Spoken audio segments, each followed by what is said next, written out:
Déjà, bonjour à tous. L'objectif aujourd'hui, c'était de vous parler du sommeil des enfants de 6 mois à 10 ans et de leurs parents, puisque c'est la thématique de la journée nationale, la 22e journée nationale du sommeil. Et l'objectif de cette journée, c'est vraiment de sensibiliser aux problèmes de sommeil qui peut exister chez les enfants de cet âge-là, les conséquences qu'il peut y avoir de ces troubles du sommeil, et essayer de dépister au-delà de s'il y a vraiment des pathologies du sommeil associées. Le thème aujourd'hui, ça a été choisi après 2 années quand même anxiogènes pour le sommeil des enfants, on peut le dire. Il y a d'ailleurs une enquête qui a été réalisée par l'INSV, je voulais vous donner quelques chiffres avant de commencer, qui était assez parlante et qui retrouvait quand même 24% des patients qui déclaraient eux-mêmes avoir un trouble du sommeil. Avec notamment, on retrouvait plutôt chez les enfants de cette tranche d'âge, toujours, beaucoup de couchers tardifs, 38% en semaine qui se couchent après 21 heures. Donc vous allez voir toute la pertinence du coup du topo de Aurélie qui va nous parler des horaires de sommeil, et notamment pas mal de décalage du sommeil le week-end par rapport à la semaine. Et en termes de temps de sommeil, on retrouve quand même 76% des 6 mois à 3 ans qui dorment moins de 11 heures par nuit, ce qui est plutôt recommandé, et 36% des 3 à 6 ans qui dorment moins de 10 heures.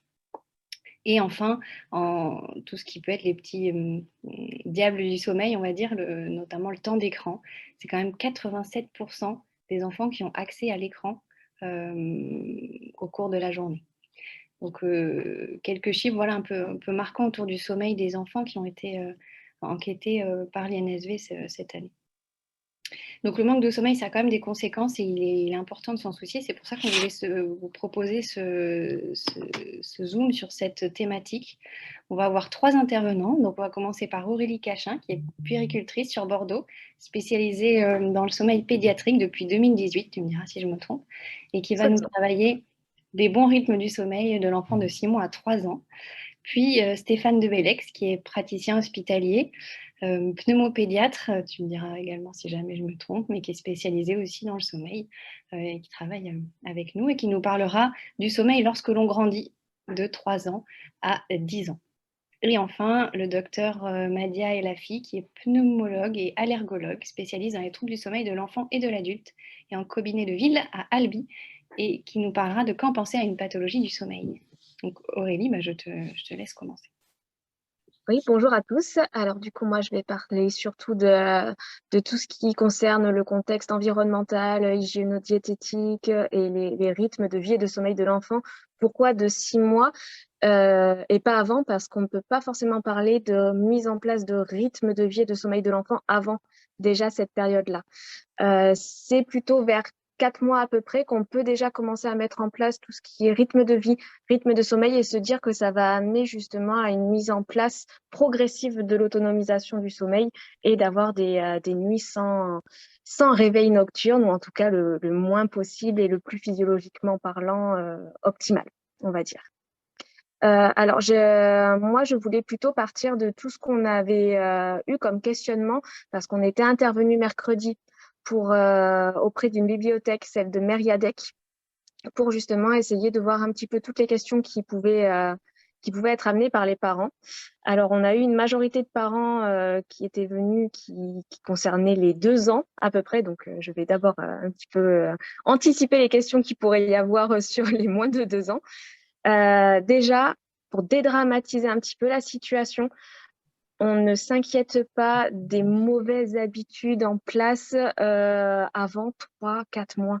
Si jamais notre enfant s'endort beaucoup dans les bras, si jamais dès qu'il a besoin d'un réconfort, on le prend avec nous, on a tendance à culpabiliser un petit peu finalement de se dire « Ah, mais je mets en place de mauvaises habitudes, mon enfant n'arrivera jamais à s'endormir tout seul, etc. » C'est pas vrai. C'est pas vrai. Au contraire, on est en train de mettre en place une base de sécurité affective pour l'enfant jusqu'à ce qu'il se sente assez en sécurité pour pouvoir justement se laisser aller au sommeil, parce que c'est un lâcher-prise, le sommeil chez l'enfant. Donc, c'est parfois difficile quand on se sent pas en sécurité. Alors déjà, chers parents, dédramatisez. Ne culpabilisez pas déjà qu'on se flagelle sur la place publique en tant que parent sans arrêt. Ne culpabilisez pas par rapport à ce point-là. Ensuite, c'est à partir de 4-5 mois qu'on va pouvoir mettre en place justement ces rituels-là. Un rituel de coucher, un rituel de l'endormissement, sachant que le rituel de coucher, c'est ce qui va se faire avant le coucher. Et le rituel de l'endormissement, c'est ce qui va se faire une fois que l'enfant est sur le point de s'endormir, donc généralement dans son lit. Ça va être une petite berceuse qu'on peut chantonner, ça va être des petits massages, surtout ici, il y a un point d'ocytocine juste là. C'est pour ça que quand les bébés, on leur fait ça, les enfants, on leur fait ça, on a tendance, même nous adultes en fait, je suis en train de penser, même nous adultes, quand on fait ça, on est en train de se laisser aller et de se détendre. Donc, c'est à partir de cet âge-là qu'on va pouvoir mettre en place des rituels et qu'on va pouvoir essayer de permettre à notre enfant finalement d'être autonome sur le sommeil. Ensuite, vers entre 6 et 9 mois, on peut avoir une petite, entre guillemets, dégradation du sommeil parce que forcément, quand on apprend plein de choses, on a plein d'acquisitions qui se mettent en place à cet âge-là. Notre enfant, il va apprendre plein de choses, il va découvrir plein de nouvelles choses et forcément, on ne peut pas être optimal sur tout le développement. Donc forcément, on va parfois peut-être un petit peu régresser sur le sommeil pour se rattraper après. Ne vous inquiétez pas, c'est généralement une passade. Si on garde le rituel qu'on a mis en place, que tout se passe bien, il faut 2 à 3 semaines pour mettre en place de nouvelles habitudes de vie et de sommeil. Donc gardez le cap. Et il n'y a pas de raison pour que votre enfant, du coup, ne se rendorme pas et ne refasse pas correctement ses nuits, mis à part toutes les pathologies que le docteur et la fille va sûrement évoquer dans son topo, avec les douleurs dentaires notamment, avec les pathologies du sommeil type apnée, dont on va beaucoup parler, je pense. Toutes ces choses comme ça, on va écarter toutes les causes physiologiques et pathologiques pour après plutôt amener le côté émotionnel et le côté psychologique du sommeil. Voilà par rapport à ça. Ensuite, par rapport aux 2 ans, alors je reviens justement à ce dont on a parlé à la bibliothèque de Mériadec. On va avoir l'apparition des cauchemars qui va notamment réveiller un petit peu plus l'enfant. Alors, n'hésitez pas à mettre en place des objets, quelque chose de concret pour que justement ces cauchemars-là ne soient pas délétères pour l'enfant, que ça ne lui cause pas non plus d'angoisse que nécessaire. N'hésitez pas à mettre en place des outils un petit peu magiques pour le permettre de s'apaiser, des rituels de sécurisation aussi avant d'aller se coucher. Ça va beaucoup l'aider. Différence, peut-être un petit topo sur terreur nocturne et cauchemar, sachant que cauchemar, on est ancré dans la réalité. Quand on se réveille, on est en capacité de voir un petit peu ce qui se passe autour de nous, de parler, de nous dire de quoi on a eu peur, enfin, selon le langage de l'enfant, bien sûr. Par contre, terreur nocturne, on a l'impression que notre enfant n'est pas vraiment là. Donc, vraiment différencier les deux, ça va pas être du tout la même, entre guillemets, prise en charge, sachant que le cauchemar, on va pouvoir, nous, agir en tant que parents pour le rassurer. Les terreurs nocturnes, malheureusement, on agit en amont. C'est par rapport à l'émotion que l'enfant ressent. Il y a une décharge émotionnelle qui se fait durant la nuit, donc il peut y avoir des terreurs nocturnes, aggravées aussi par les troubles respiratoires obstructifs. Mais du coup, les terreurs nocturnes, on va plutôt sécuriser l'enfant, on va un minimum le stimuler pour lui permettre finalement de repartir dans le sommeil serein. Alors que les cauchemars, on va pas hésiter à aller sécuriser son enfant. On va pas rester à se dire non, mais je reste à l'écart, mon enfant a besoin de s'autonomiser pour s'endormir. Donc non, on y va, on le sécurise. Un minimum de stimulation tactile, auditive et visuelle. On va pas allumer la lumière à fond, etc. On va rentrer, on va avoir une voix apaisée, on va avoir des gestes sécurisants, mais pas forcément stimulants, et on va l'aider à se rendormir tranquillement. Ah, ça, c'était les sujets qui sont revenus majoritairement par rapport aux parents. Après, dites-moi si je peux peut-être parler d'autre chose sur le sommeil de l'enfant de 0 à 3 ans. Là, j'ai pris ce qui revenait majoritairement. Donc, du coup, si jamais il y a besoin, qu'est-ce que vous en pensez, Kelly? Oui, est-ce que toi, tu aurais des conseils sur les alternatives aux écrans qui peuvent être données Oui. Ah oui, les écrans, vaste sujet. Alors, dans tous les cas, en tant que professionnel, on est censé vous dire que la recommandation, c'est un minimum, minimum, minimum, voire pas du tout d'écran avant l'âge de 3 ans. Ils en ont pas besoin en soi, sachant qu'on est dans une société très, très écran. Nous, on dit ça alors qu'on est là juste devant notre téléphone, devant nos ordinateurs, en train de faire tout ce qu'on est en train de faire. Et vu que l'enfant est dans le mimétisme, forcément, il va être attiré par les écrans parce qu'il voit que tout le monde le fait. Par contre, chose très importante, la durée, elle doit être très, très limitée. Largement moins de 30 minutes chez les enfants de moins de 3 ans d'affilée. Et surtout pas après le repas du soir. On va donner ça un petit peu comme indicatif parce que normalement, c'est 2 heures avant le coucher. Et généralement, le repas arrive à peu près 2 heures avant le coucher. Donc déjà, à l'heure du dîner, pas d'écran. Et après, pas d'écran. Ça peut être un indicateur qui peut aider les parents et dire aux enfants aussi, parce qu'ils n'ont pas encore cette notion de temporalité, de se fixer par rapport à ce qui se passe dans la journée. Donc le repas du soir, à partir de ce moment-là, je sais que je n'ai pas le droit d'écran. Je vais forcément demander parce que l'enfant va forcément essayer d'avoir un petit peu les écrans qui l'attirent. Mais par contre, on peut dire non, là, on est en train de dîner. On sait très bien que la règle à la maison, c'est pas d'écran après le repas du soir pour avoir une nuit sereine et sécréter les hormones qu'il faut et pas les plus mauvaises. Et alors, pour aller plus loin, je crois que c'est vraiment la thématique de la mairie de Bordeaux qui va lancer le défi 10 jours sans écran du 29 mars au 10 avril avec des livrets 0 à 2 ans, zéro écran. Et accompagné d'une exposition et de conférences débats à partir du 7 mai, il me semble. Voilà. Est-ce qu'on a d'autres questions pour toi? Oui, comment rassurer un enfant quand il se réveille? Alors, on en a un petit peu parlé par rapport au réveil nocturne. Tout dépend de pourquoi il se réveille. Est-ce qu'il se réveille vraiment? Ça va être aussi aux parents d'être très observateurs. Finalement, quand on prend assez de recul sur les réveils nocturnes, l'agenda du sommeil, déjà, ça peut vous aider à prendre ce fameux recul. Parce que parfois, on est la tête dans le guidon, on ne se rend pas compte de quand est-ce que vraiment notre enfant se réveille, si c'est en première partie de nuit, si c'est en deuxième partie de nuit. On a l'impression, c'est comme les températures, le ressenti et le réel, on a l'impression qu'il se réveille toutes les heures, alors que finalement, on se rend compte que c'est plutôt tous les 3-4 heures. Donc déjà, ça va faire une sacrée différence. Si c'est un défaut d'enchaînement de cycle, donc c'est un réveil qui va être entre toutes les heures, toutes les 2 heures, là, il va falloir voir par rapport à l'endormissement. C'est l'endormissement qui va être la clé du réendormissement autonome. Si notre enfant s'endort alors que finalement il est endormi, par exemple, avec ce qu'on appelle une béquille, c'est-à-dire soit au sein, soit au biberon, ou alors s'endort dans les bras, forcément, quand il va se réveiller, qu'il va se rendre compte qu'il n'est pas dans l'environnement dans lequel il s'est endormi, il va demander aux parents de lui répéter cet environnement-là parce que c'est ce qu'il se dit, c'est ça qui m'a permis de me rendormir.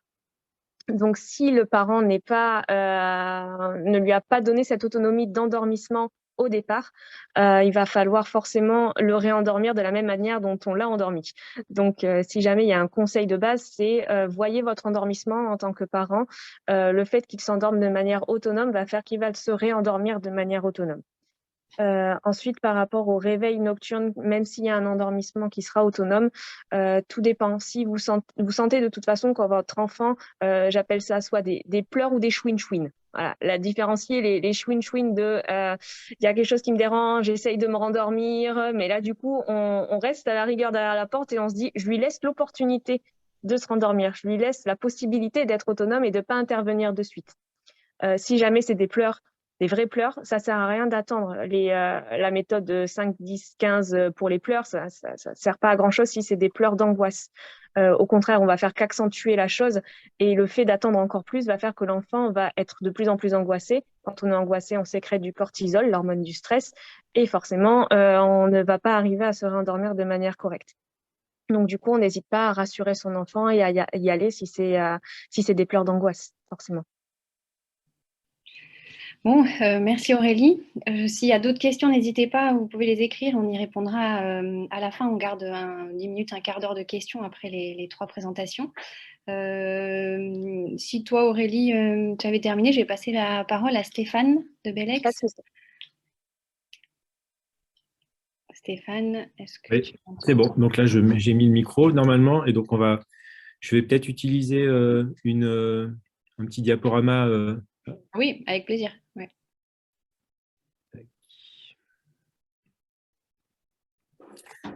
Ok. Donc moi, je suis pédiatre au CHU de Bordeaux. Je travaille en pneumologie pédiatrique et dans le service du sommeil. Et donc, du coup, sur la tranche du coup après, donc pour les 3-10 ans, Alors, attendez, qu'est-ce qui ne va pas? Hop. Euh, je pense que ce n'est pas une bonne présentation là, que je suis en train de partager. Hop. Oui, voilà. Vous voyez la présentation? Oui. Ok. Donc, pour continuer un petit peu la discussion, et aller un petit peu dans les explications de comment fonctionne le sommeil, ce petit schéma en fait, qui explique comment est-ce qu'on...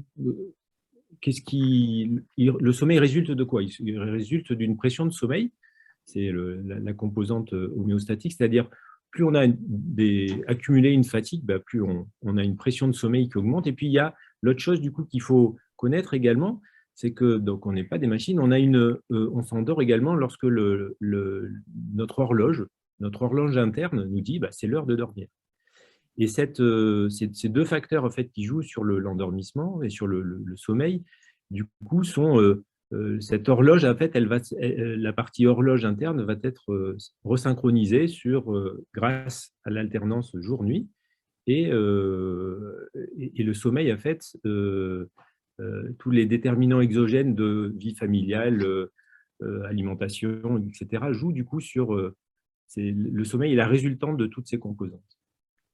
On a utilisé, là, donc du coup, je remplace mon collègue, le docteur Desvergnes, mais cette diapositive, je la trouve, qu'on retrouve très souvent, en fait, je la trouve intéressante pour parler, en fait, de façon générale du sommeil chez l'enfant. Cette diapositive qui représente, en fait, les petits trains de sommeil, elle explique une première notion, c'est que, donc sans aller vraiment dans le détail, mais que on a, en fait, vous voyez sur la droite de l'écran, en fait, à la fin de tous ces petits trains de sommeil, il y a des réveils. Donc, il est normal de se réveiller. C'est une première chose à dire importante. Il est normal de se réveiller puisqu'on a des cycles de sommeil. Vous voyez que quand on décrit, en fait, les différents stades électroencéphalogrammes avec le sommeil lent, à la fin de ces cycles, on a des réveils. Donc, ce n'est pas anormal de se réveiller.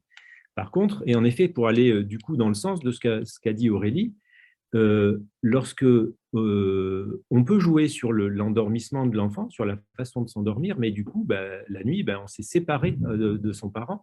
Et donc, bah, sur le 3-10 ans, là, qui est la tranche qui nous intéresse, bah, il faut quand même, c'est des enfants qui sont petits, pour réussir à se rendormir la nuit, puisque alors on ne se réveille pas forcément entre chaque cycle de sommeil, ça peut être très court, ça peut être, on peut pas ça peut être une espèce de micro-réveil et puis on ne se réveille pas vraiment. Mais en tout cas, il y a quand même des réveils qui peuvent être physiologiques et pour lesquels il va falloir que l'enfant apprenne à se rendormir seul. Donc, je trouve intéressant cette diapositive pour ça. Vous voyez, donc du coup, ça revient relativement fréquemment. Donc, la durée de ces cycles dépend de l'âge de l'enfant, mais en gros, toutes les 90 minutes, voilà, on a un cycle de sommeil. Et sur cette diapositive, il y a un autre élément, en fait, c'est sur le rôle du sommeil, en fait.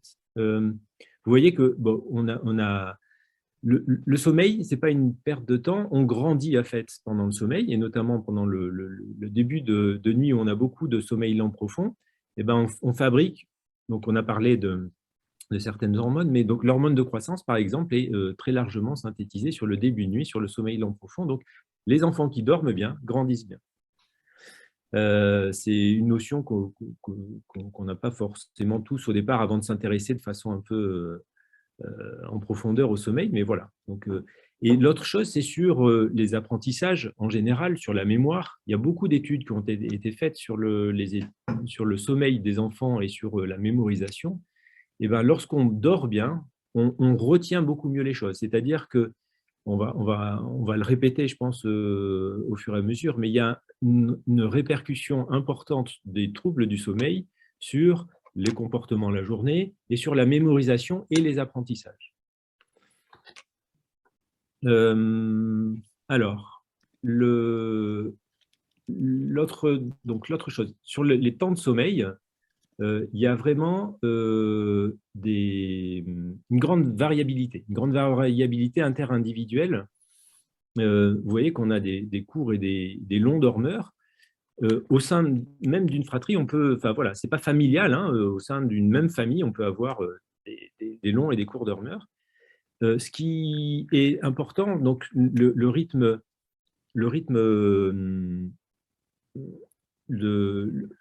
si on a, si vous voulez, pour une même heure de lever, on n'a pas forcément du coup des mêmes besoins et donc pas forcément des couchers à la même heure. Ce qui est l'heure de lever, elle est quand même souvent socialement imposée par le travail des parents, par l'heure de l'école. Et donc, du coup, je pense qu'il faut réfléchir au côté d'adaptation du temps de sommeil que l'on prévoit pour son enfant, à son caractère. Hein. On a dit, voilà, il y en a qui vont avoir des besoins de sommeil qui sont… et l'heure de lever étant plus ou moins fixée, ben, voilà, on va réfléchir du coup à l'inverse, du coup, sur l'heure de coucher qui correspond à votre enfant.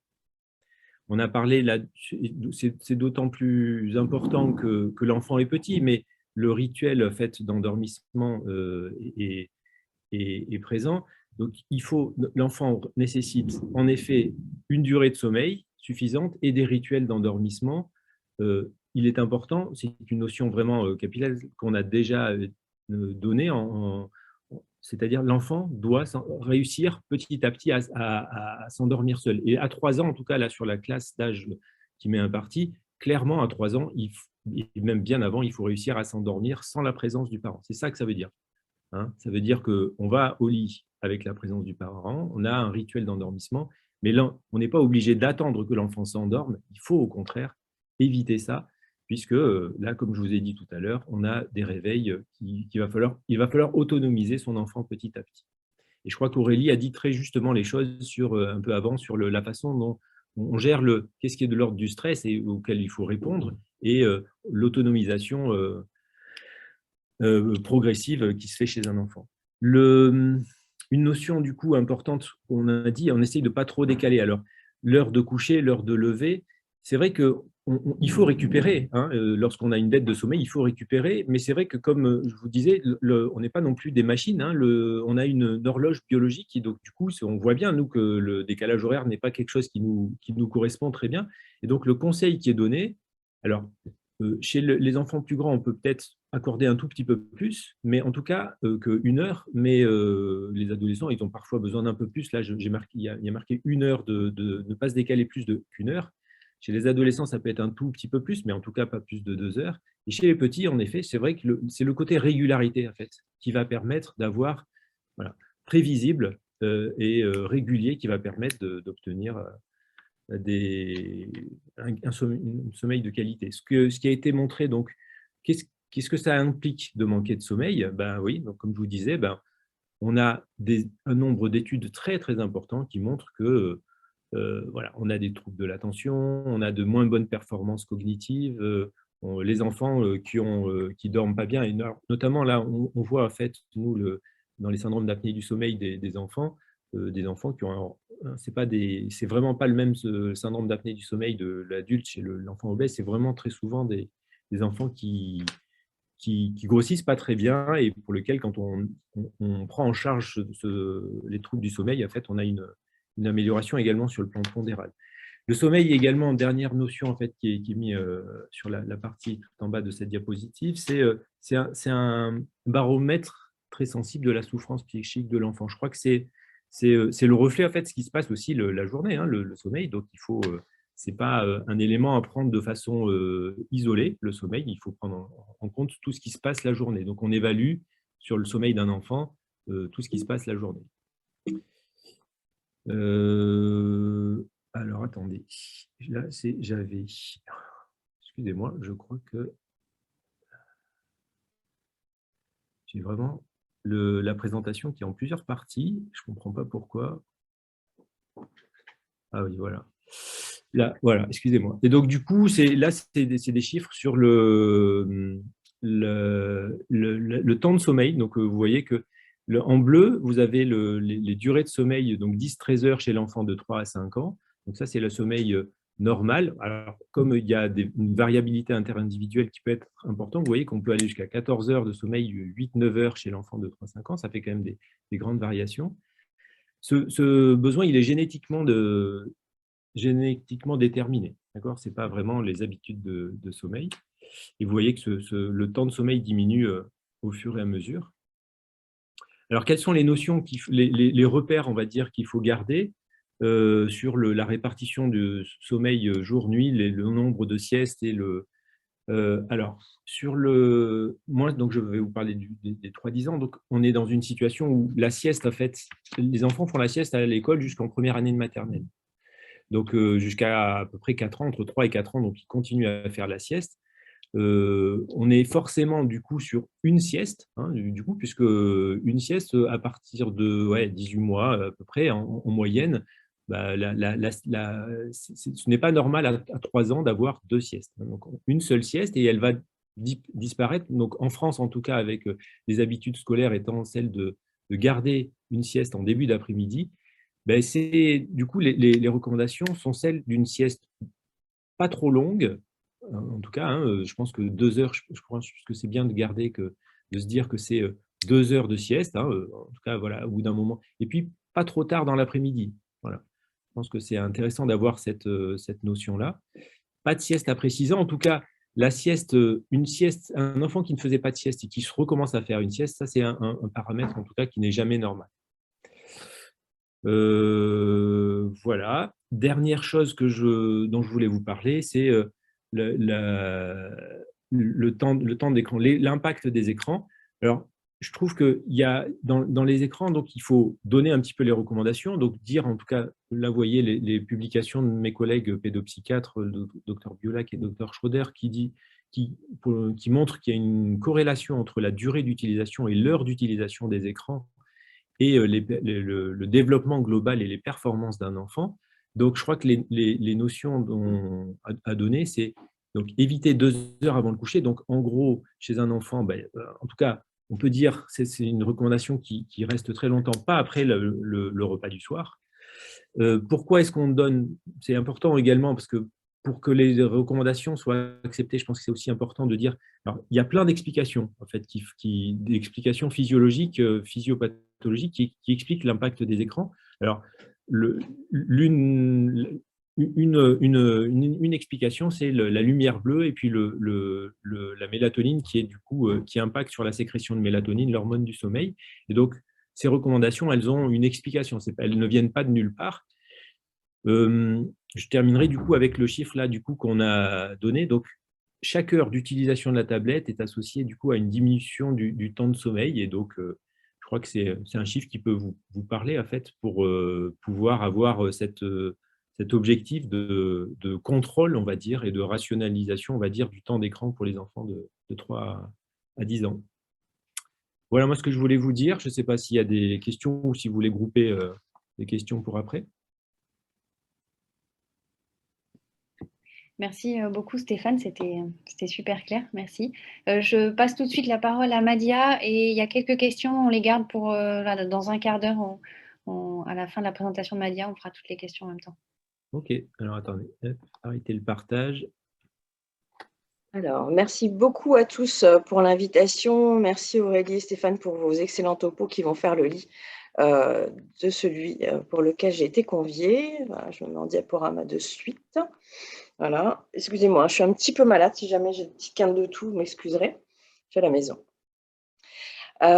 Donc, pour la journée internationale du sommeil et la thématique qui nous tient à cœur cette année, je suis ravie de pouvoir vous parler des troubles du sommeil parce que c'est vrai que pour les pédiatres, pour les médecins, pour les parents, que son enfant dorme bien ou se réveille est une préoccupation du quotidien et parfois un peu trop banalisée.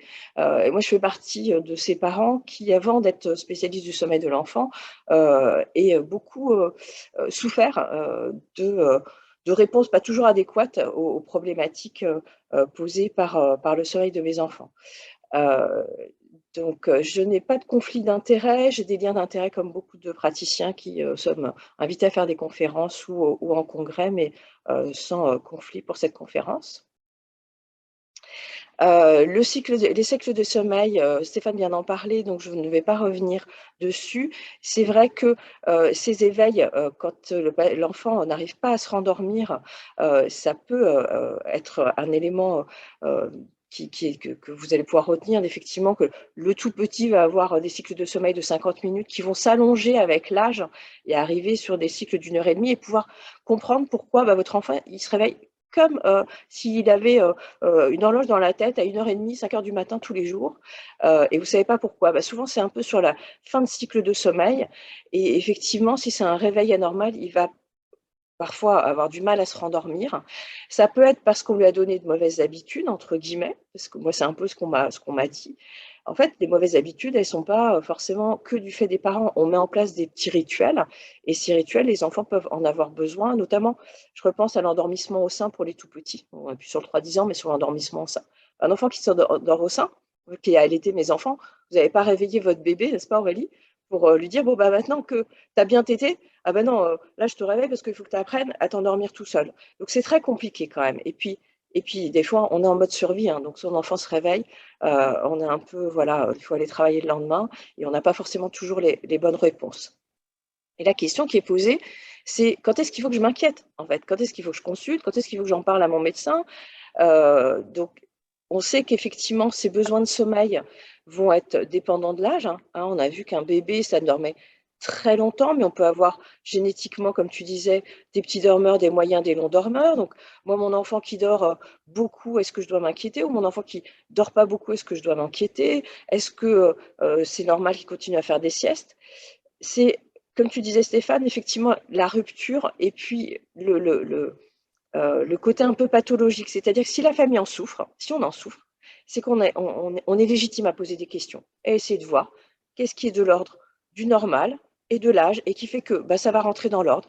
Il y a eu des soucis à l'école, il y a eu des soucis à la maison, le petit est malade, ça va passer, ou de quelque chose qui devient récurrent et pour lequel les parents mettent en place le mode survie alors que finalement, il y a une maladie derrière pour laquelle on a des réponses à apporter. Et notamment, je suis d'accord avec toi, Stéphane, les siestes, lorsqu'elles reviennent alors qu'elles étaient arrêtées, puis surtout les siestes longues. Vous savez, des fois en consultation, quand on discute, on essaie de savoir si, je sais pas moi, un petit de 4 ans, moyenne section, grande section, fait encore des siestes, et que les parents vous disent, ah ouais, à l'école, j'avais une petite comme ça, la maman, à l'école, on lui avait demandé de récupérer sa petite l'après-midi, parce qu'en fait, elle ronflait tellement fort qu'elle empêchait les autres enfants de dormir. Bon, alors là, déjà, vous vous dites que plutôt que de lui dire de la récupérer pour que les autres enfants puissent dormir, ce qui est légitime, le conseil qui allait avec, c'était de consulter. C'est pas normal que votre petite de 4 ans ronfle. Et de fait, quand je l'ai enregistrée, cette petite, elle avait un index d'apnée du sommeil supérieur à celui de la maman, qui au départ était venu pour elle. Une autre anecdote, ce sont des parents qui vous disent, oui, effectivement, à l'école ou à la maison, eh ben, quand il part pour une sieste, c'est 3 heures, j'arrive pas à le réveiller. Et quand je le réveille, il est grognon, je comprends pas. Et moi, j'ai eu ça avec mon fils aîné. Vous le posez à la sieste, vous allez le réveiller, vous vous dites, ouais, chouette, on va pouvoir aller à la plage, faire des choses et tout. Et puis en fait, il a l'air aussi fatigué qu'avant de le mettre à la sieste. Et là, ça fait partie des choses où vous dites, non, quand même, il y a un problème. Les fonctions des stades de sommeil, je ne veux pas revenir dessus, on en a parlé, c'est très important et ça va faire le lit de ces pathologies et de ces signes qu'on va repérer.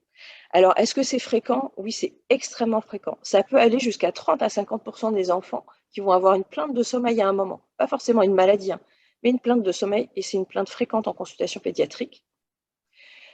Les 2 pathologies les plus fréquentes, de loin les plus fréquentes, ce sont les problèmes d'endormissement, les insomnies, des enfants avec des parents qui vous disent que leur petit va avoir besoin de 1 heure, 1h30, 2 heures des fois, qu'ils l'entendent bouger, chahuter dans sa chambre, et puis de ce fait avoir des soucis après dans la journée. Et l'une des préoccupations que l'on a à l'heure actuelle, c'est l'augmentation vraiment importante des troubles respiratoires du sommeil, ce qu'on appelle le syndrome d'apnée du sommeil de l'enfant, dont on pensait que c'était une pathologie rare, mais finalement, suivant les études, on était entre 2 et 4 ou 2 et 5%, et dernières études montrent que dans certaines populations, on peut aller jusqu'à 9, presque 10%, un enfant sur 10, qui peut avoir du mal à respirer avec des conséquences sur son sommeil. On a toutes les parasomnies. Alors les parasomnies, on en a parlé tout à l'heure, qu'un enfant fasse un cauchemar, un terreur nocturne, qu'il soit somnambule, qu'il grince des dents, qu'il parle la nuit, tout ça, ce sont des choses qui sont normales, qui peuvent survenir dans la vie sans qu'on s'en inquiète. C'est la répétition et la mise en danger qui va devoir alerter. La répétition, c'est-à-dire que votre enfant vous réveille invariablement toutes les nuits ou plusieurs fois par semaine, et donc ça perturbe toute la famille. Et le danger, c'est dans le somnambulisme, par exemple, j'ai un jeune qui était sorti de chez lui, sorti de la maison et tombé du pont. Donc heureusement, il est encore là, il a eu une fracture du bassin qui a été rapidement, guérie. Mais voilà, s'il y a du somnambulisme, il faut en parler, pour pouvoir sécuriser l'environnement et si c'est récurrent, il faut savoir que quelle que soit la maladie du sommeil, elle va augmenter les parasomnies. Alors des enfants qui n'en auront pas du tout, hein. Vous avez des enfants qui se réveillent pas et vous avez des enfants qui vont avoir des cauchemars ou des terreurs nocturnes, de manière récurrente et quand on traite le problème de sommeil sous-jacent, eh ben, on améliore et on diminue. Des fois, on fait disparaître ces parasomnies. Grincer des dents, par exemple, parler, toutes ces petites choses-là. Dans les pathologies fréquentes, 5%, vous voyez, il y a le syndrome des jambes sans repos, les mouvements anormaux du sommeil. Le syndrome des jambes sans repos, ce sont des enfants qui s'agitent beaucoup, qui vont décrire des petites sensations bizarres, on va avoir du mal à mettre des mots dessus, et qui vont bouger beaucoup pour trouver le sommeil, pour se rendormir, et ça va les réveiller dans la nuit. Alors pareil, pas forcément des réveils où ils vont venir vous rejoindre, mais ça va perturber leur sommeil. Il y a le caractère familial. Quand il y a un syndrome des jambes sans repos dans la famille, comme pour les apnées du sommeil, on va avoir plus d'occurrences chez les enfants, avec souvent des carences en fer qu'il faut rechercher. La première chose à faire, on a beaucoup d'enfants en consultation, nous, qui ont des carences en fer, en dose à ferritinémie, c'est-à-dire que si on fait une numération, l'hémoglobine est normale, il n'y a pas d'anémie à proprement parler, qui puisse expliquer une fatigue par exemple. En revanche, si on dose la ferritine, qui est la réserve de fer dans lequel on doit puiser, on a des fois des ferritines effondrées. La norme laboratoire, c'est entre 20 et 100. En réalité, nos enfants ils doivent être au-dessus de 50, voire au-dessus de 100. Et quand on corrige cette carence, qui des fois est dès la naissance, si la maman a été carencée pendant la grossesse, ou des fois qui s'installe très tôt dans la vie, on peut déjà améliorer ces symptômes. Toutes les maladies d'hypersomnolence, c'est-à-dire la narcolepsie, vous savez, les enfants qui s'endorment à tout bout de champ, qui dorment 20 heures sur 24 alors qu'ils ont 10 ans, tout ça, sont quand même relativement plus rares. Cumulés, on arrive quand même à 1%, ce qui commence à faire beaucoup. Donc vous voyez, il y a quand même pas mal de pathologies qu'il faut savoir interroger, rechercher. Quand il y a des plaintes de sommeil, on n'a pas les symptômes, tant mieux, mais si on les a, on a moyen d'améliorer les enfants. Pour ce qui est des apnées du sommeil, et des ronflements, on dit que le ronflement simple, c'est 15% en moyenne des enfants, entre 1,5 et 27%. En réalité, un ronflement simple, ça n'est jamais simple. On a un pic qui est entre 2 et 6 ans, donc vraiment sur la petite enfance, parce que c'est là où on a le plus de stimulation des voies aériennes, des végétations, des amygdales qui vont grossir sur un petit pharynx. C'est là où ça va être le plus brillant, parce que c'est la période de vie où les enfants rencontrent le plus de virus, le plus d'allergènes, donc c'est là que c'est le plus brillant. Ça ne veut pas dire qu'il ne faut pas y penser avant ou qu'il ne faut pas le rechercher après. Et les facteurs de risque que vous devez connaître, c'est que vous êtes dans une famille où il y a déjà de l'apnée, un grand-parent, un parent, et bien, il y a plus de risques pour les enfants et de l'apnée du sommeil. Il y a un des enfants qui a de l'apnée du sommeil, il y a plus de risques que dans la fratrie qui en est. On est dans une famille où il y a de la rhinite allergique, de l'asthme, il y a plus de risques d'avoir des troubles respiratoires du sommeil. Un enfant, un bébé qui naît prématuré, il a beaucoup plus de risques d'avoir des troubles respiratoires du sommeil, de même quand il y a de l'obésité, et tout ce qui va venir irriter les voies aériennes et les muqueuses, donc le tabagisme passif, la pollution atmosphérique intérieure, extérieure, et c'est une des problématiques grandissantes qui fait qu'on a une augmentation de la prévalence, c'est-à-dire du nombre de personnes qui ont des allergies, du nombre d'enfants et d'adultes qui ont des problèmes d'apnée du sommeil. Alors, pourquoi est-ce qu'il est important de les rechercher, ces troubles du sommeil? Eh bien parce qu'une fois qu'on va les avoir bien diagnostiqués et soignés, on améliore de façon mais vraiment très importante la qualité de vie de l'enfant et la qualité de vie de tous les adultes qui les entourent. Alors, tous les adultes, ça commence par les parents, bien sûr, parce que moi, pour avoir eu 4 enfants qui dorment mal pendant 10 ans, je n'ai pas fait beaucoup de nuits réparatrices et je sais ce que c'est que d'aller en mode zombie au travail et d'essayer de se concentrer sur ses consultations après avoir s'être levé 3 fois dans la nuit. Mais on va améliorer aussi le couple, hein, parce que si on est irritable, on va plus se disputer avec son conjoint, surtout si on n'est pas d'accord sur la façon de répondre, quand le gamin se retrouve dans le lit, que le papa doit partir, enfin bref, vous connaissez tout ça, si vous l'avez déjà vécu, et puis tous les autres adultes, c'est-à-dire à la crèche, à l'école, les enseignants qui vont avoir affaire à des enfants fatigués, à des enfants qui ont des problèmes d'apprentissage, ils vont tous bénéficier de cette prise en charge. Parce que quand on dort mal, on peut avoir des problèmes de comportement, on peut avoir des problèmes de croissance, on peut avoir des problèmes d'apprentissage, on peut avoir des problèmes cardiovasculaires plutôt décrit chez les enfants obèses, mais on le voit des fois en consultation avec des hypertensions artérielles qui s'installent. Et on a pour la société globalement un problème de santé publique avec une augmentation réelle des frais de santé. C'est-à-dire que ces enfants qui ont tous ces soucis-là, les parents vont multiplier les demandes et les prises en charge parce que tout le monde va avoir besoin de consulter, les parents parce qu'ils n'en peuvent plus, qui sont à la limite du burn-out, les enfants parce qu'on va aller consulter une psychologue, une orthophoniste, un psychomote, et toutes les personnes qui gravitent autour des problèmes d'apprentissage, qui vont chacun apporter leurs compétences pour aider l'enfant, mais pour lesquelles nous, on va les aider parce que l'amélioration de la qualité de sommeil va aider à améliorer ses soucis.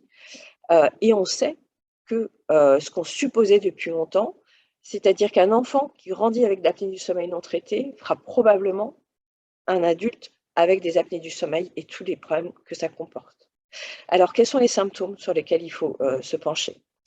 Alors, pas un symptôme pris isolément, mais le plus souvent, l'enfant n'a pas besoin de cocher toutes les cases. Ce qu'il faut savoir, c'est qu'il y a plusieurs choses qui vont vous alerter.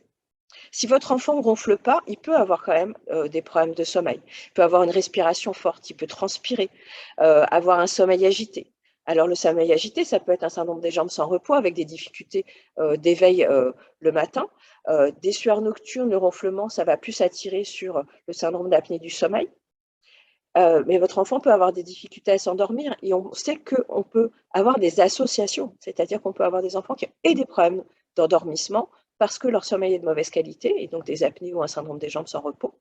Et l'inverse, avoir un enfant qui a des symptômes nocturnes de sommeil haché et chercher à allonger son temps de sommeil, c'est-à-dire que pouf, alors, aucun problème d'endormissement, il pose sa tête, il s'endort, il se réveille le lendemain 12 heures après, et en fait, il en demande encore parce que son sommeil est fragmenté. Alors, comment vous pouvez savoir que son sommeil est fragmenté? Il bouge beaucoup, parfois il se réveille, il appelle la nuit, il peut tomber du lit des fois. On a toutes les parasomnies dont on a parlé tout à l'heure, un enfant qui va se lever la nuit pour faire pipi, ou un enfant qui était propre la nuit qui recommence à faire pipi au lit, plus souvent même que le fait de ne pas être propre.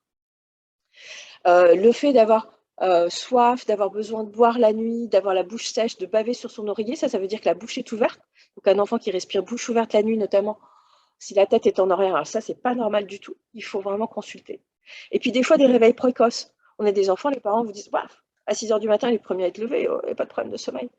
Et en fait, non, pas du tout. C'est juste qu'il s'est réveillé sur la fin d'un cycle, peut-être sur une apnée. Il démarre au quart de tour, il est à fond. Ça ne veut pas dire qu'il n'est pas fatigué. Vous allez le voir sur les symptômes de la journée. Et alors, les symptômes de la journée, il y en a plein, effectivement. Et pareil, l'enfant ne va pas forcément tous les avoir, mais s'il y en a quelques-uns, vous avez quelques symptômes de nuit, quelques symptômes de jour, vous consultez et vous posez la question.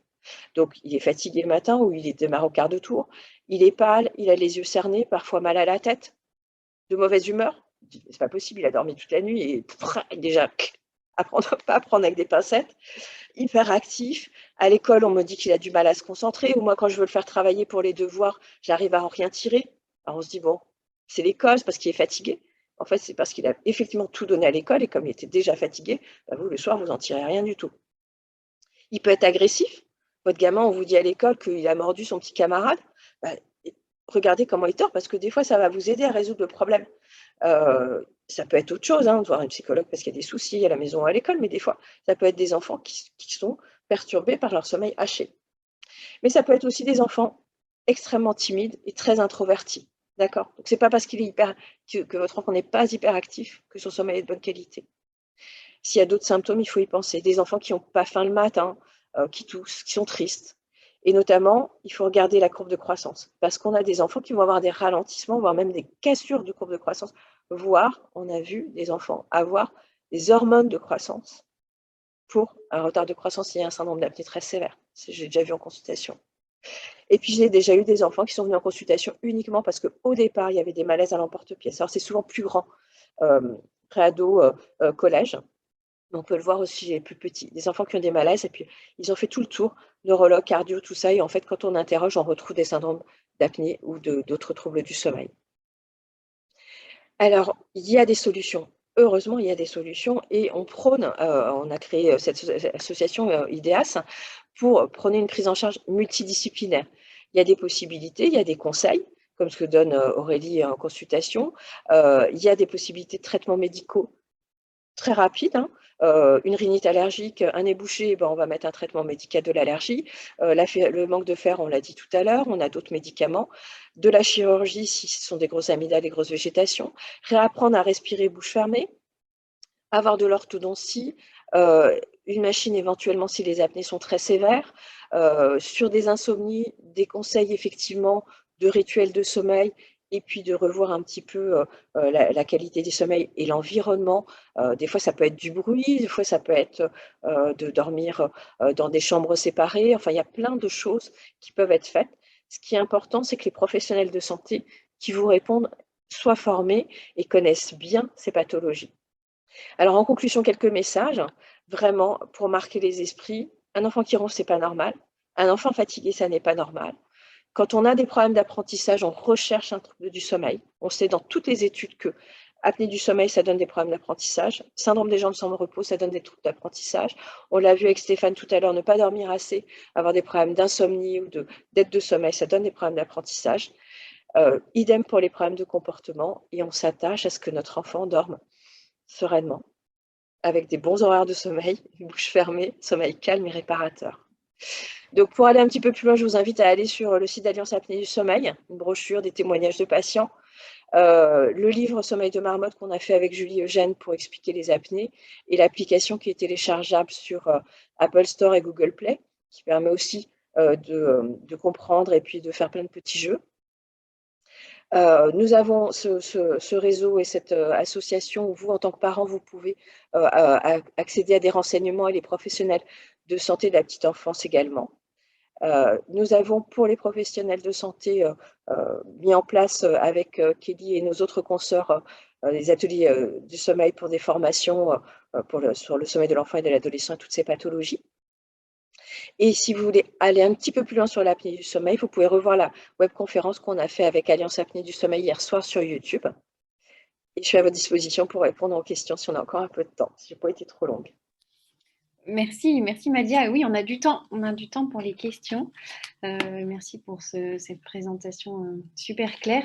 J'allais demander justement comment trouver plus d'informations si les gens en cherchent, mais ouais, tu as à peu près tout cité, hein, Alliance Apnée, IDEAS. Est-ce qu'il y a aussi un réseau de personnes qui consultaient sur IDEAS? Comment trouver un professionnel de santé formé au sommeil de l'enfant quand on cherche? Alors c'est compliqué, on l'avait envisagé initialement en se disant qu'on mettrait en place une cartographie pour que les gens puissent cliquer et aller retrouver. C'est compliqué pour une association de professionnels de santé de faire ça et de ne pas être quelque part accusé de se mettre, faire de la publicité, puisqu'en tant que praticien, on n'a pas le droit de faire de publicité.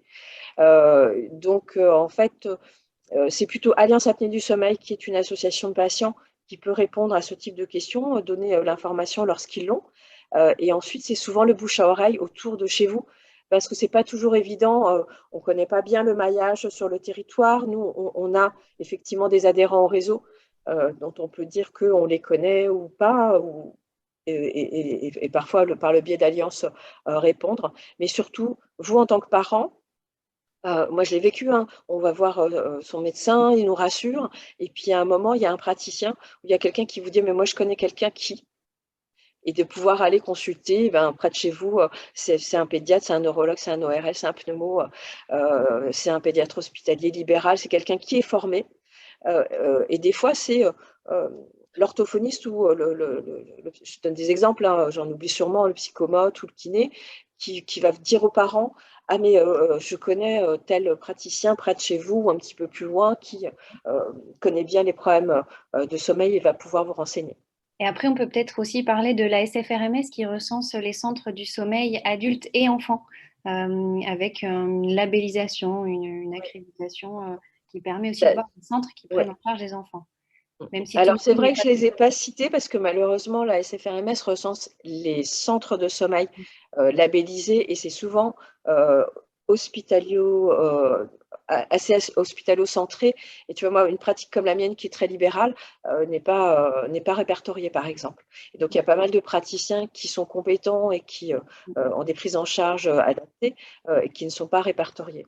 Et les délais d'attente sur les centres de sommeil, qui travaillent très bien, sont des fois longs. Donc, c'est bien de recouper un peu les informations. C'est vrai. Alors, il y a quelques questions, notamment pas mal sur l'insomnie aussi, notamment sur l'endormissement. Comment, quand on s'endort avec le biberon, est-ce qu'il y a des petites astuces pour essayer d'arrêter ce conditionnement-là? Ou alors, quand les enfants ont pris l'habitude de s'endormir avec le parent, comment faire aussi pour s'endormir tout seul? Je vais laisser la parole à Aurélie. Aurélie. Oui, d'accord. Alors du coup, par rapport au biberon et au sein, c'est la même problématique, c'est le fait d'avoir un accès nourricier qui nous permet d'aller à l'endormissement. Donc c'est difficile de donner des réponses sans avoir tout le panel derrière, tout le cercle familial, l'histoire de vie, enfin bref, juste une réponse rapide, c'est déjà bien, on va dire, séparer la fonction nourricière et la fonction endormissement. Ça c'est la règle de base. Donc, le mieux, ça serait de nourrir hors de la chambre. Parce que du coup, comme ça, après, le fait de bouger pour aller coucher l'enfant, des fois, ça le réveille un petit peu et du coup, il peut se rendormir ensuite de manière autonome dans son lit et du coup, se réveiller dans l'endroit dans lequel il s'est endormi durant la nuit.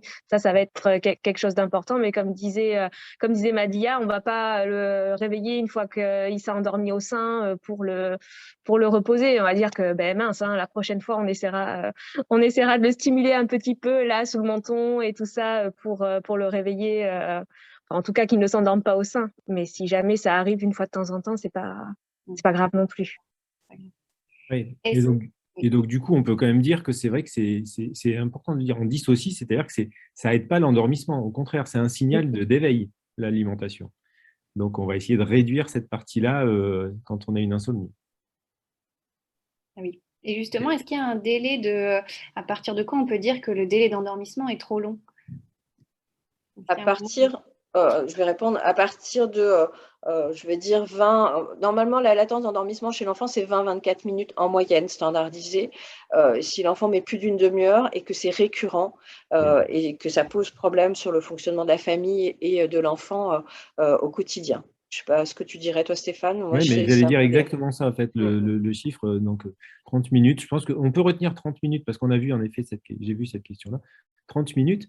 Et après, il faut juste voir s'il y a une latence augmentée, est-ce qu'il y a eu un coucher trop précoce quand même. On a aussi de temps en temps, ça Oui, peut c'est vrai. arriver que des enfants soient couchés à 19h30 ou bon, voilà, ça peut arriver que ça soit un peu long. Donc il faut voir surtout, on va poser d'autres questions, mais on peut retenir 30 minutes. J'aurais fait la même réponse que toi. Oui, tout à fait. Et ce qui est important, c'est effectivement, est-ce que ça pose souci? Parce que si c'est des enfants qui mettent un peu de temps à s'endormir, mais que voilà, ça n'empêche pas les parents de fonctionner et dans la journée, ils n'ont pas de soucis particuliers, bon, bah, c'est des enfants qui mettent un peu de temps à s'endormir, c'est pas grave. Mais souvent, quand les parents viennent sur une plainte d'insomnie, c'est que il y a des demandes de l'enfant qui vont impacter la qualité de repos des parents. Et je reviens souvent à mon expérience personnelle parce que bah, j'en ai pas mal souffert, hein. Mon fils aîné, on avait nos rituels. Donc, la petite histoire, une petite chanson et un bisou dodo. Sauf qu'au bout d'un moment, c'était devenu 4 histoires, 5 chansons, 10 bisous, et que moi, j'étais juste morte, séchée, qu'il y avait le deuxième à s'occuper et que le lendemain, il fallait bosser. Et donc là, effectivement, c'était un endormissement problématique. Et c'était un endormissement problématique parce qu'il avait un sommeil de mauvaise qualité que moi, j'ai pas mal de plaintes d'insomnie où derrière, on trouve un sommeil altéré qui explique peut-être que le cerveau se mette en mode un petit peu protecteur en disant « Oh là là, je ne vais pas y aller parce que le sommeil va pas être bon, quelque part ». Et après, oui, effectivement, il y a des conditionnements. Pour revenir au biberon par rapport aux insomnies et aux difficultés d'endormissement, c'est bien de conseiller aux parents de lâcher le biberon assez tôt. C'est-à-dire que quand tu me diras, Wallis, ce que tu en penses, mais on a des enfants qui gardent un biberon très très tardivement et moi je l'ai gardé très tardivement avec pareil de la nuit quand le bébé se réveille, l'enfant se réveille et qu'il a 18 mois et qu'il a soif, on lui donne un biberon. Or, se coucher avec un estomac plein de liquide, si on a tendance en plus à avoir des efforts respiratoires, avoir du reflux, ça va aggraver les choses. Et donc, c'est important d'aider les parents à aller vers un sevrage du biberon le soir et de dire qu'il y a un âge à partir duquel, je ne sais pas ce que tu dirais Aurélie, toi, mais il y a un âge à partir duquel il ne faut plus de biberon, il ne faut pas de liquide le soir. On mange solide, on boit un petit peu, mais on évite les grosses quantités de lait et le biberon. Ouais, après, tout dépend de la diversification alimentaire. C'est pour ça que de prendre que le biberon sans avoir tous les à côté alimentaires, etc., c'est difficile de répondre. Mais effectivement, un biberon à 2 ans, au milieu de la nuit, entre 3 et généralement c'est 3-5 heures du matin, il n'est pas nécessaire. Est-ce qu'il est nourricier ce biberon? Est-ce que c'est parce que notre enfant finalement il a soif, donc bouche ouverte, donc peut-être problématique respiratoire nocturne? Voilà, c'est surtout ça qu'on va voir. Oui. Et en premier, pour rassurer, et s'il y a un problème d'insomnie, peut-être déjà en parler voilà, au médecin généraliste, au pédiatre, et après qui va pouvoir orienter vers une puéricultrice. Est-ce qu'il y a beaucoup de puéricultrices comme toi qu'on peut consulter? Alors, il y en aura de plus en plus, espérons. Ça va, j'espère, se démocratiser. Je suis en train de former des professionnels justement par rapport à ça pour qu'ils puissent aiguiller un petit peu vers du médical parce qu'il y a beaucoup de coachs du sommeil qui finalement ne sont pas spécialisés aussi dans tout le contexte pathologique et physiologique, juste hygiéno-environnemental, et ça ne suffit pas parce qu'on risque de passer à côté de plein de choses qui peuvent être graves du coup pour la suite et ne pas régler de toute façon les problématiques. Donc oui, il va y en avoir de plus en plus. Pour l'instant, il y en a pas assez, je dirais. Il faut valoriser la profession de puéricultrice dans le domaine libéral et indépendant et dans la multidisciplinarité de la prise en charge, notamment du sommeil. Oui, je suis complètement d'accord avec toi, ouais, tout à fait.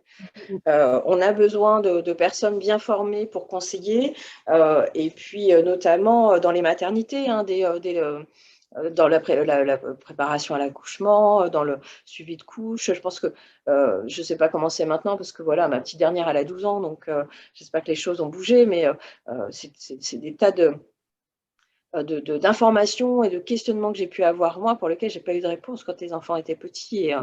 Et donc, je voyais passer une question par rapport à l'estomac plein de liquide. En fait, ce n'est pas tellement que ce soit un souci, c'est que si on a un enfant qui a du reflux, des fois, ce n'est pas évident à diagnostiquer, enfin à connaître pour un parent. Or, quand vous donnez un gros biberon, les enfants qui ont 10 mois, 2 ans, continuent à avoir un biberon le soir au coucher, ils sont souvent, c'est des bibes de 200. Hein.